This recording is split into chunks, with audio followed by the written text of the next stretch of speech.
HSC exam 2024 যুক্তিবিদ্যার দ্বিতীয় পত্র। MCQ প্রশ্ন কেমন আসবে, সহজ আসবে না কঠিন আসবে?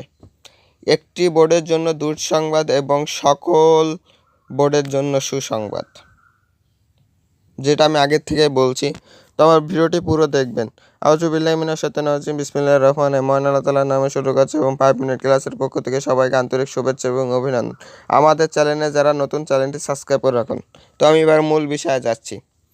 আপনাদের আমি প্রথমত বলছি, যশোর বোর্ড বাদে যে কটা বোর্ড আছে সেই কটা বোর্ডেরই প্রশ্ন সহজ আসবে, কারণ যশোর বোর্ডের প্রশ্ন সবসময় কঠিন হয়, হার্ডি হয়, যা অন্যান্য বোর্ডের চেয়ে হার্ডি। আপনি যারা ময়মনসিংহ, সিলেট, রাজশাহী, কুমিল্লা, দিনাজপুর, যেসব বোর্ডগুলো আপনি যে পরীক্ষা এই পর্যন্ত দিয়েছেন না, ওই পরীক্ষার চেয়ে আপনি যদি যশোর বোর্ডের প্রশ্নটি দেখতেন তা আপনি পরীক্ষায় দিতে পারতেন না। দিতে পারতেন, দেখতে 70% 100-100-র ভিতরে দেখা গেল 50% উত্তর দিতে পারছেন, তাও কারেক্ট হবে না। তো আমি সেজন্য বলছি, যশোর বোর্ডের সবচেয়ে হার্ডি হয়।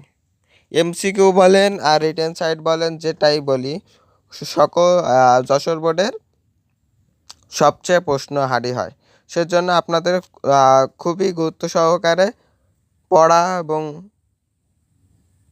এটা আপনাদের এক প্রকার সুসংবাদ। এবং যশোর বোর্ডে যারা শিক্ষার্থী আছেন তারা সবসময় এমসিকিউ নিয়ে বেশি চিন্তা করবেন, কারণ এমসিকিউতে রিটেন সাইড যেমন তেমন করে পাশ করা যায়, কিন্তু এমসিকিউ নিয়ে কোনো সময় পাশ করা যাবে না।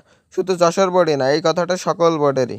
এমসিকিউ নিয়ে বিশেষভাবে নজর দিবেন। আমি বলছি, এমসিকিউ আপনাদের বইয়ের শেষের যে অধ্যায়ে এমসিকিউগুলো থাকে, ওখান থেকে আপনারা 5 থেকে 7টি হলেও কমন পাবেন। তা আমি আশা করি ওই অধ্যায় শেষে যে টিকগুলো আছে ওইগুলো আপনারা কমপ্লিট করবেন।